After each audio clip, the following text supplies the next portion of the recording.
Again, the romance of Helen Trent. Helen, as chief gown designer for Continental Studios, is on location now in Clover Village, Texas. In the home of Miss Nellie Webster, who is boarding a number of the Hollywood people, Helen has set up a wardrobe department, and she has become quite fond of Miss Nellie's 18-year-old niece, Betsy, who is acting as Helen's helper. Lawrence Post, the star of the picture, has been giving Betsy a determined rush since his arrival in Clover Village, and Helen is rather worried about the dangerous combination of Betsy's naivete and Lawrence's none too savory reputation. It is just after breakfast this morning, as we look in on the small back sitting room of Miss Nellie's home. Helen speaks to Verlaine Lafferty, her wardrobe woman. Listen. Good morning, Verlaine. Morning, Mrs. Trent. We sure got a lot of work staring us in the face today. That mob scene they're shooting this morning is going to be a headache. Oh, don't I know it. Has the truck come for the costumes? I'm waiting for it now. Well, you go out to location on the truck, and I'll be along in a little while. Oh, and one thing especially, Verlaine. Yeah? When you give out the straw hats to the extras, tell each one as you give him his hat to bend it or even tap it so all the hats won't look brand new and just alike. Okay. Tell them to get their hats dirty or rip off a piece of the brim or stick a pipe in the hat band or drop some of the hats in the mud. You know, they'll think of things. Sure, I'll tend to everything, Mrs. Trent. I don't know what I'd do if I didn't have you here helping me, Verlaine. Oh, I don't mind telling you. There's plenty of times I wish I was back in the workroom at your dress shop. This rustic life is no bed of roses. You don't like Clover Village at all, do you? Well, it's okay, I guess, but I'll be glad to get home. I like my own bed and my own coffee and plenty of hot water whenever I want it. To get a bath around here, you practically have to put in a reservation 4 hours ahead. I know. It is inconvenient with so many of us here in this old house. Oh, incidentally, Casanova made a few cracks about you at the breakfast table a while ago. You mean Lawrence Post? Yeah. I'm afraid you got him plenty gripe telling him to lay off of Betsy. What did Lawrence say about me, Verlaine? Just a couple of digs. Mr. Powers was saying something about being manager of the company, and Lawrence said, "Oh, I thought Helen Trent was the manager of the company. She seems to be poking her snoot into everybody's affairs." Something like that. Lawrence said that? Don't pay any attention to him. Oh. Did he keep Betsy out late last night, Verlaine? Did she sneak out to meet him again? Yeah, she Julietted down the back steps and got in his car, but she didn't stay out till daybreak as usual. She was in about 3 o'clock this morning. Verlaine, Betsy isn't going to come to any good or find any happiness with Lawrence. Maybe I am interfering where I shouldn't. Well, I'm going to take some action now. Like what? Well, Betsy won't listen to anything I say, and neither will Lawrence. So there's nothing for me to do but tell Miss Nellie that Lawrence isn't the sort of person Betsy should be seeing. That'll be a shock to her. Lawrence has got Miss Nellie thinking he's as wholesome for Betsy as milk toast. She don't even know Betsy's in love with that beautiful heel. Well, she'll have to know soon, I'm afraid. I'm very fond of Betsy, and I feel it's my responsibility to look out for her. In this particular instance. I guess I might as well speak to Miss Nellie now before I go out to location and stay all day. Well, I think I saw her going into the living room a few minutes ago. Thanks, Verlaine. I'll see you later on the set. Okay. Oh, good morning, Miss Nellie. Well, how are you today, Helen? Goodness, what's all that? Christmas coming again? No. I'm just sitting here looking at all my nice greeting cards that came in the morning's mail.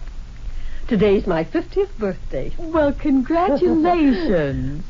My, I've never seen such a batch of cards. Well, the folks in town here are mighty sweet and thoughtful of me, I will say. I've taught nearly everybody in town in school at one time or another.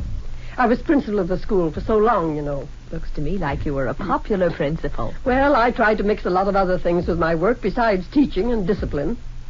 Aren't these pretty handkerchiefs here from the minister's wife? She sent them over a while ago. Oh, they're lovely. And some blackberry jelly from Martha Haskins. And this cross-stitch table runner from Cousin Florrie. Oh, nice. Let me wish you a happy birthday, Miss Nellie. Well, thank you, Helen. My birthdays are always happy, it seems.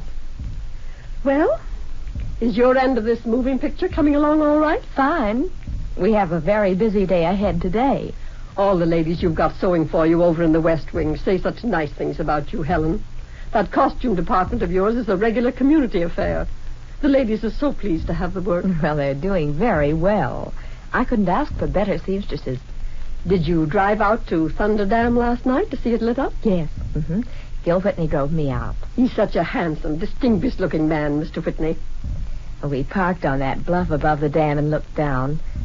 It's a very thrilling sight at night. Yes. I thought I saw Betsy and Lawrence out there. On the bluff? In Lawrence's automobile, you mean? Yes. Oh, no, I'm sure you didn't. Lawrence drove Betsy over to Kingsville to the picture show last night. They were back here by 11 o'clock. You must have seen some other couple. Perhaps. I think it's mighty sweet of Lawrence to take the trouble to be so nice to Betsy. He says he's got a sister her age that he's mighty crazy about. I see. I guess those men who are movie stars get real tired of that life in Hollywood. So many women chasing them all the time. Lawrence says it's such a relief to be down here. Why, I certainly hope Betsy won't fall for him like so many others do. Oh, mercy, no. Betsy wouldn't think of it. She's too sensible for that. I'm real proud of the child. She's a home girl, perfectly content with Clover Village. And she hasn't any special talents, so she hasn't any desire to go away and make a career for herself. I see. Betsy will marry some nice boy from town, or one of the towns around here, and have babies and make a home. That's the life for a child of her temperament. Well, Miss Nellie, there's something I want to talk to you about. Yes? Well, what is it, Helen? Well, I don't like to have to bring up... Dear land, well, will you look who's coming up the walk out there? Where in the world has Bud Stevens come from? Is that Bud Stevens? It most assuredly is. Here, let me go call Betsy right quick. Well, I thought he'd gone to the West Indies to take that oil job, and he'd be gone 4 years. Well, I thought so myself. Something must have happened if he's come back so soon. Excuse me, will you, Helen? Yes, of course. Go right ahead, Miss Nellie. Betsy! Oh, Betsy! You want me, Aunt Nellie? Come down, honey. Bud's here. Bud! He certainly is. Well, Bud Stevens, where on earth did you come from? Morning, Miss Nellie. Betsy here? She's coming down the steps now. Come on in, Bud. What are you doing back in town? I'm mighty glad to see you. We've missed you a lot. Well, I guess I'm back to stay, Miss Nellie. Hello, Bud. Well, hi, Bet. How are you? What are you doing in Clover Village? Well, I might as well tell the truth about it. My job fell through. Oh, fell through? How? I just didn't make the grade, that's all. I got down there to Galveston to take those examinations, and I was up against a lot of fellas that had graduated in industrial chemistry, and... Well, I only had those 2 years at college, and I wasn't as good as they were. I lost out. Oh, what a pity, Bud. Well, don't worry. You'll get another chance. You studied so much for those exams, though.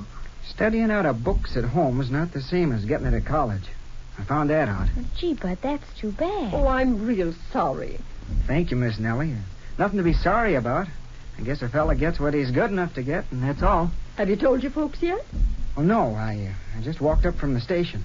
Stopped to see Betsy and tell her. Well, come on out in the dining room in a few minutes and have a cup of coffee with me, will you, Bud?